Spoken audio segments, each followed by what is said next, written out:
Hey, this is me, Myron Golden. Rebuild yourself. Let your focus be on you every day. There comes a moment in life when you realize that nobody is coming to rescue you. No one is going to build your dream for you. No one is going to rearrange your mindset, your discipline, your habits, your bank account, except you. The greatest project you will ever work on is yourself. You are your greatest project, the one assignment you can never afford to neglect. In a world where people constantly seek external validation and chase fleeting achievements, it's easy to forget that the most significant and most impactful work you can ever do is the work you do on yourself. You are the foundation upon which every dream is built, every relationship is sustained, and every success is established. Until you recognize that your growth is your primary responsibility, life will always feel like it's happening to you instead of being created by you. You can't build powerful things on a shaky foundation, and if you neglect your own development, everything else you try to build will eventually crumble. There is a version of you that you have not met yet. That version is waiting on the other side of discipline, focus, sacrifice, and relentless personal investment. But most people will never meet that version because they are too distracted building things that will eventually fall apart. Jobs that don't fulfill them, relationships that drain them, lifestyles that look good but feel empty. You are the one blueprint that deserves all your energy, attention, and focus. You are not just here to exist. You are here to be built into something extraordinary, brick by brick, choice by choice, day by day. When you realize you are your greatest project, you stop comparing yourself to others. You stop measuring your worth by someone else's timeline, progress, or applause. You begin to measure success by the quality of your own development. You begin to understand that no matter how much money you make or how much recognition you get, if you are not working on yourself, you are still operating at a deficit. Because real wealth is not just about what you have, it's about who you become in the process. The challenge is that most people are so busy working on external projects, building businesses, chasing careers, investing in material things, that they leave themselves underdeveloped. They forget that the most profitable investment is the one you make in yourself. Your skills, your mindset, your emotional intelligence, your ability to lead, your capacity to love, your resilience, your discipline. These are the assets that appreciate over time and never lose value. When you build you are building something that no one can take from you. You cannot subcontract your growth. You cannot delegate your healing. You cannot outsource your discipline. You cannot hire someone else to develop your mindset. You are the one who has to wake up early. You are the one who has to push through the discomfort. You're the one who has to read, learn, heal, and evolve. Nobody else can lift those weights for you. Nobody else can speak life into your own reflection the way you can. You are the architect, the builder, and the masterpiece all at the same time. Focusing on you doesn't mean neglecting others. It means ensuring you are whole so you can serve others from a place of strength and abundance. It means pouring into yourself so that what overflows from you blesses everyone around you. It means understanding that you cannot give what you don't have. If you want to give love, you must build love within yourself.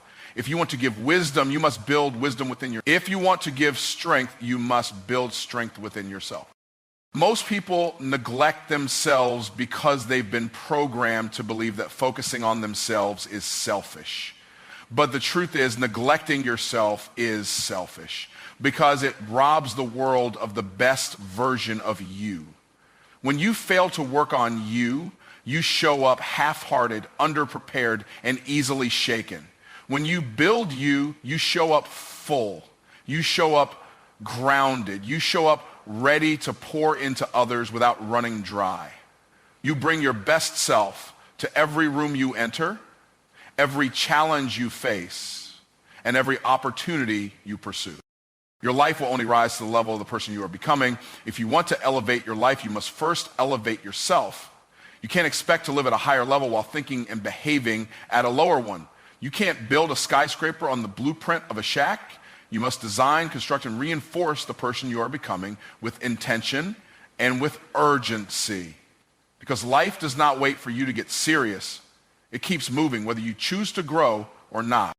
When you commit to building yourself, you begin to develop the tools to weather the storms, to climb the mountains, to endure the setbacks, and to seize the moments that others miss. You don't just react to life, you create it. You move with clarity. You walk with purpose and you act with conviction because you have done the hard daily work of building someone who can handle the assignment, the responsibility, and the blessing. You stop looking for shortcuts because you understand that mastery requires time, patience, and consistency. You are your greatest project because everything you touch will either rise or fall based on the strength of who you are. Your business, your family, your relationships, your influence, all of it is limited by the depth of the work you've done within yourself. When you neglect you, everything you build carries cracks. When you build you, everything you touch carries weight. Your life is the harvest of the seeds you sow in yourself. The question is, are you planting weeds or are you building legacy? Rebuilding requires daily discipline because transformation is not a single decision. It is the sum of thousands of small decisions made consistently over time. Most people want the reward without the routine, but there is no lasting change without the daily grind. You cannot rebuild your life with occasional effort. You cannot become the person you are destined to be by only showing up when you feel motivated. Discipline must become the foundation that holds you steady when your feelings fade, when your circumstances shake you, and when the excitement wears off. It is not about how you feel. It is about what you decide to do, especially on the days when you don't feel like doing it. The reason why daily discipline matters is because growth compounds. Just like money earns interest when invested consistently, your habits, your thoughts, your actions, and your decisions stack up over time to either build you or break you. One workout doesn't change your body, but disciplined workouts over months will. One day of reading won't transform your mind, but disciplined learning over years will. One morning of prayer won't shift your spirit, but disciplined connection to your purpose daily will. You do not become great by accident. You become great by repetition. The challenge for most people is that they are addicted to comfort. Comfort screams louder than discipline. Comfort offers the temporary relief of staying the same, while discipline demands the long-term pain of changing. Comfort says sleep in, while discipline says get up and build.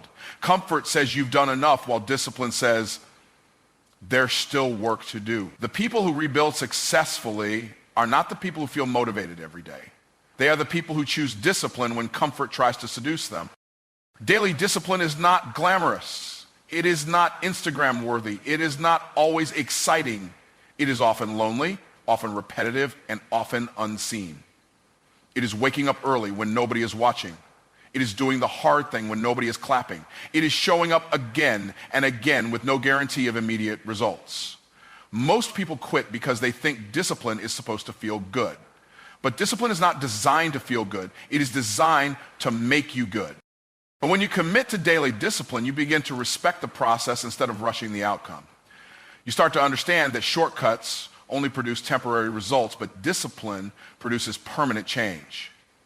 You begin to build a version of yourself that is stable, consistent, and powerful. You start to see that the gap between where you are and where you want to be is not filled with talent. It is filled with disciplined action repeated over time. Discipline reshapes your identity. Every time you choose discipline over comfort, you prove to yourself that you are becoming a builder. You prove to yourself that you can be trusted with your own destiny. You reinforce the belief that you are worthy of the life you are creating. When you break discipline, you train yourself to expect inconsistency. When you keep discipline, you train yourself to expect victory. Your actions are teaching your mind what kind of person you really are. Rebuilding through daily discipline requires that you guard your focus. Distractions will come disguised as good opportunities, as temporary pleasures, as easy exits from the hard work. But the disciplined person knows how to say no. The disciplined person knows how to protect their attention, their time, and their energy because they understand that every yes has a cost. Saying yes to distractions is saying no to progress. Saying yes to comfort is saying no to the new you. Discipline sharpens your ability to stay focused on the vision. There is a war between the person you are and the person you are becoming, and the battlefield is your daily routine. Discipline is the weapon that wins that war. Discipline is what pulls you out of bed when you'd rather stay under the covers. Discipline is what puts the book in your hands when you'd rather scroll through your phone. Discipline is what forces you to practice when you'd rather quit. The undisciplined person lives in cycles of starting and stopping, but the disciplined person lives in cycles of building and elevating. Most people overestimate what they can do in a day and underestimate what they can accomplish in a year of consistent discipline. The power of daily discipline is that it compounds to create exponential growth. One brick laid every day eventually becomes a fortress. One step taken every day eventually becomes a journey completed.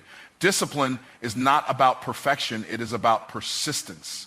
It is about showing up even when progress feels slow, because you trust that slow growth is still growth. The beauty of discipline is that it transforms you into someone who can handle what you are building. Success without discipline will collapse under its own weight. Discipline prepares your character to sustain your calling. It teaches you patience, endurance, resilience, and self-control. It molds you into someone who can carry responsibility with integrity. Discipline builds the habits that will protect you when life gets busy, when temptation knocks, and when adversity shows up. Without discipline, you may start strong, but you will never finish what you were meant to build.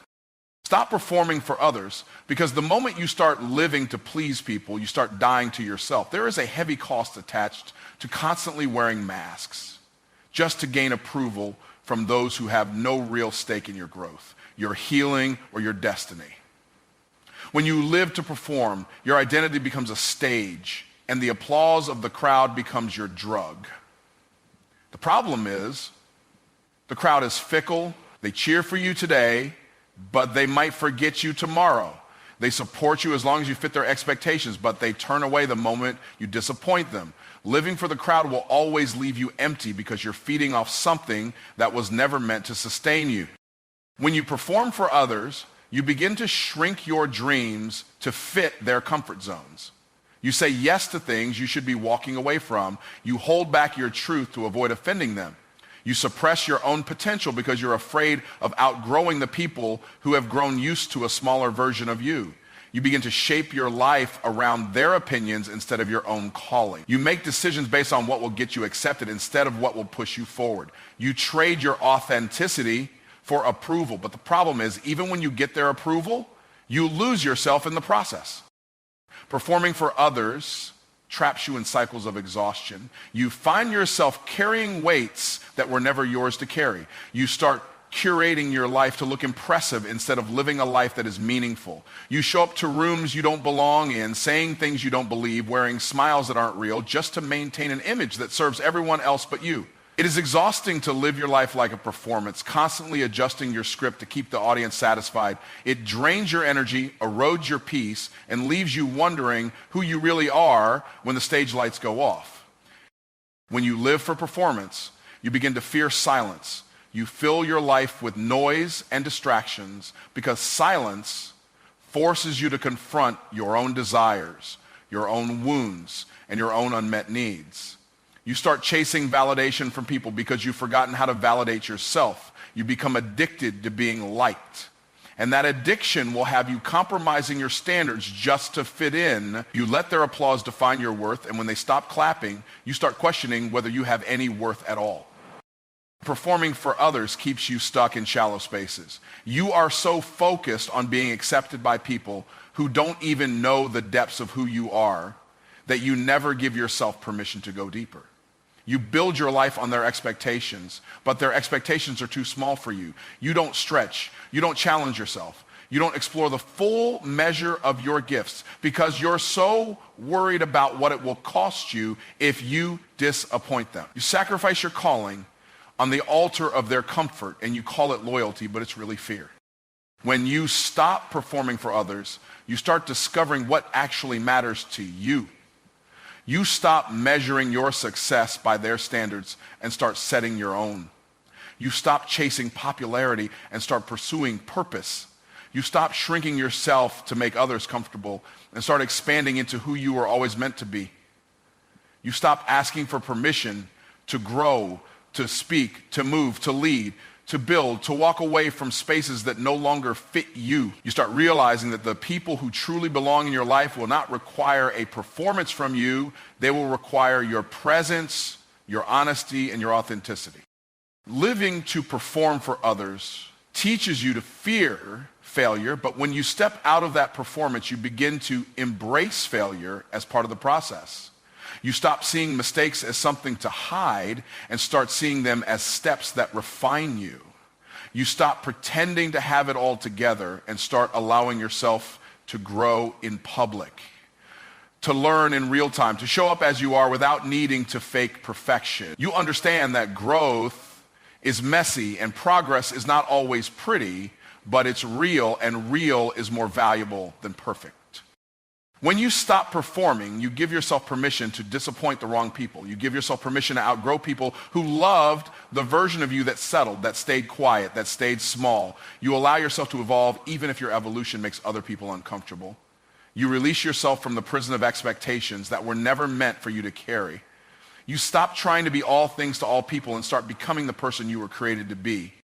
Living to perform teaches you to hide your struggles, but when you stop performing, you begin to heal. You can finally be honest about what hurts. You can finally ask for help without feeling weak. You can finally admit when you're tired, when you're unsure, when you're scared, because you're no longer pretending to be untouchable.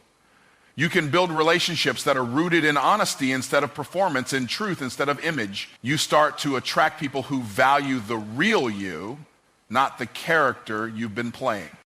When you release the need to perform, you can finally live in alignment with your purpose. You can pursue the assignments that light your soul on fire without worrying whether they will make you popular. You can build, lead, speak, grow, and serve from a place of freedom instead of fear.